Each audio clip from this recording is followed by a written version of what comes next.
darling ko, tulungan dito, darling! Ang anak mo ayaw gumising! Ay, kain na! Okay, tara dito! Gising na, ha? Kain na! Ibawon mo yan, sabay mo na yan sa pagpunta mo sa trabaho. Yan na, ha? Kakain mabuti, ha?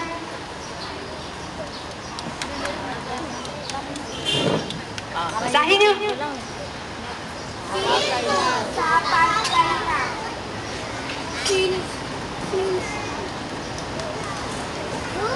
Ano ba ulam natin? Gulay? Gulay na naman kahapon. Gulay. Kahapon sitaw. Nung isang araw talong. Ngayon kalabasa? Maganda yan para sa'yo, anak. Ba yan? Ayoko nito.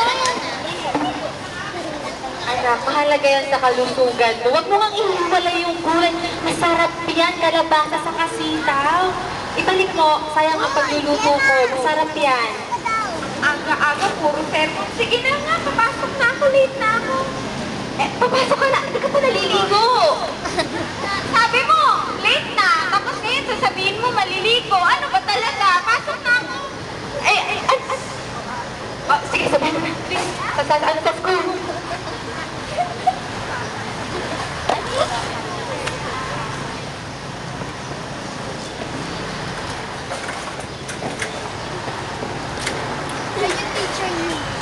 Sa inyo, ha? Sa school. Hala! Ano ba ito? Oh my God!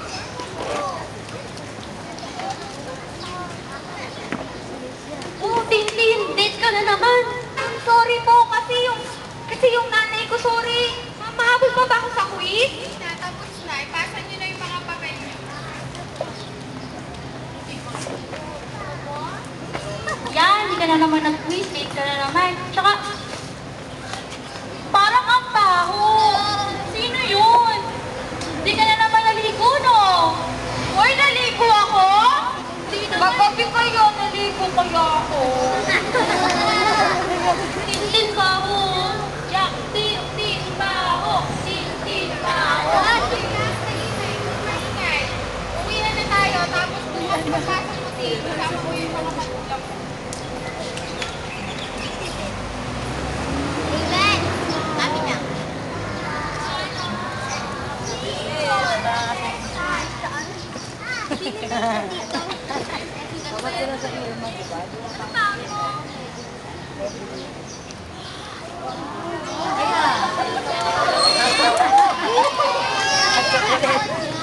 Oh, masarap ng baon niya.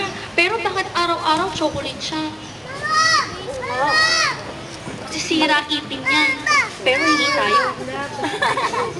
Tintin, Pemi. Sige na. Kasi inaway niyo ako kanina. Tapos, dinukso niyo pa ako na tintin baho. Tapos, di niyo man lang ako tinulungan kay teacher na magpa-quiz. Sa tingin niyo, bibigyan ko kayo? Mainggit kayo. Tsaka, ito na nga lang pagkain ko, puro na lang gulay sa bahay namin. Ito na yung lunch ko, ito na yung breakfast ko. Mamaya, ito na rin yung dinner ko. Hihingiin niyo pa? Hindi ko kayo bibigyan, no? Damot naman ito. Damot! Damot! Tintin, damot, baho.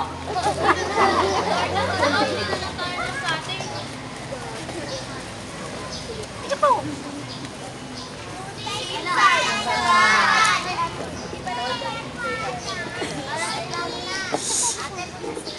Hala, alas 8 na. Saan kaya yung anak ko? Alas 5 tapos na ang klase yan. Saan kaya nagpunta yung batang yon? Tagal dumating ah. Tumawag pa naman yung teacher. Mama ka dyan. Hoy, saan ka galing bata ka? Tumawag sa akin ng teacher mo kanina. Bakit ako pinapatawag? Eh, alam mo naman pala eh, nakausap mo na, kakausapin nyo ngayon. Ba't hindi kaya siya tinanong mo? Ba't ako ba tinatanong mo? Nakausap mo na pala, sabi tumawag. Hala, darling, sumasagot ang anak mo. Tin? Umayos ka sa pananalita mo kasi dapat magbigay respeto ka kasi nanay mo yan. Kasi Papa, tinanong niya, nag-explain lang kaya ako. Kahit na.